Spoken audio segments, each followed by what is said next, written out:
எல்லாரும் எப்படி இருக்கீங்க? இன்னைக்கு ரொம்ப சூப்பரான ஸ்வீட் ரெசிபி பார்க்க போகிறோம். ரொம்ப ரொம்ப ஈஸியான மெத்தடு. வாயில் வச்சோன்னு சட்டுன்னு கரைஞ்சி போகிற அளவுக்கு அவ்வளோ டேஸ்ட்டாக இருக்குது. கண்டிப்பாக நீங்கள் ட்ரை பண்ணி பார்த்துட்டு கமெண்ட் பாக்ஸில் சொல்லுங்கள்.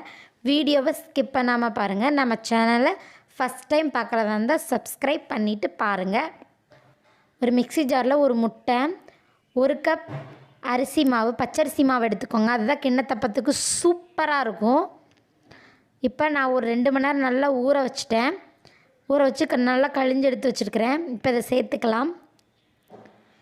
நான் 1 கப் தேங்காய் எடுத்துக்கிறேன். இதையும் சேர்த்துக்கோங்க. ஏலக்காய் எடுத்துக்கலாம். ஏலக்காய் ஒரு 4. இப்போ இதை நம்ம நல்லா அடிச்செடுக்கிறதுக்கு முன்னாடி தேங்காய் தண்ணி சேர்த்துக்கலாம். இப்போ நல்லா நம்ம அடித்து எடுத்துகிட்டு 1 கப் அளவுக்கு சர்க்கரை சேர்த்துக்கோங்க.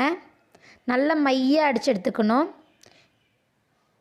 இப்போ இதை பாத்திரத்தில் ஊற்றலாம். இப்போ இதை தேவையான அளவுக்குள்ள ஒரு 2 பிஞ்ச் அளவுக்கு உப்பு போட்டுக்கோங்க. போட்டு நல்லா கலந்து விட்டுட்டு இப்போ இதை ஃபில்ட்ரு பண்ணிக்கலாம்.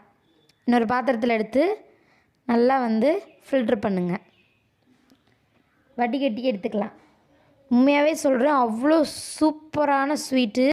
நல்லா வடிகட்டி எடுத்துக்கோங்க. இட்லி பாத்திரத்தை மூடி வச்சு, கீழே இருக்க தட்டை மூடி வச்சுருங்க. மூடி வச்சு ஒரு தட்டு வச்சுருக்கேன். அதுக்கேற்ற மாதிரி தட்டு வச்சு சீரகம் கொஞ்சம் போட்டு எண்ணெய் தடவிக்கோங்க. இப்போ நம்ம வடிகட்டதை ஊற்றிடலாம். ஊற்றி வேக வச்சு எடுக்கிறது தான் இது. அவ்வளோ சூப்பராக இருக்கும். இப்போ வெந்துருச்சான்னு பார்க்கலாம். கரெக்டாக ஒரு 15 நிமிஷம்தான் ஆச்சு, வெந்துருச்சு. பார்க்கவே பாருங்கள், அவ்வளோ சூப்பராக இருக்குது கிண்ணத்தப்பம். ஹெல்த்தியாக பண்ணுறதுக்காக தான் நான் அரிசி இதிலையே வச்சு பண்ணேன். நீங்களும் அரிசி மாவு வச்சே ட்ரை பண்ணி பாருங்கள். கிண்ணத்தப்பம் அப்போ சூப்பராக இருக்கும். கண்டிப்பாக நீங்கள் ட்ரை பண்ணி பார்த்துட்டு கமெண்ட் பாக்ஸில் சொல்லுங்கள். நம்ம சேனல்லையே ஸ்நாக்ஸ் ரெசிபி போட்டிருக்கேன். அது வீடியோ லிங்க் ஐ பட்டனில் கொடுத்துருக்கேன். அதையும் போய் பாருங்கள். ட்ரை பண்ணி பார்த்துட்டு கமெண்ட் பாக்ஸில் சொல்லுங்கள். உங்களுக்கு இந்த வீடியோ பிடிச்சிருந்துச்சின்னா லைக் பண்ணுங்கள், ஷேர் பண்ணுங்கள், கமெண்ட் பண்ணுங்கள். மறக்காமல் சப்ஸ்கிரைப் பண்ணுங்கள். பக்கத்தில் இருக்க பெல் சிம்பலையும் கிளிக் பண்ணுங்கள். ஆல் இருக்கிற ஆப்ஷனையும் கிளிக் பண்ணுங்கள். அப்போ தான் எங்கள் சேனலில் போடுற ஒவ்வொரு வீடியோவும் உங்களுக்கு நோட்டிஃபிகேஷனாக வரும். வீடியோவை ஸ்கிப் பண்ணாமல் பார்த்ததற்கு நன்றி. ஓகே, பாய்.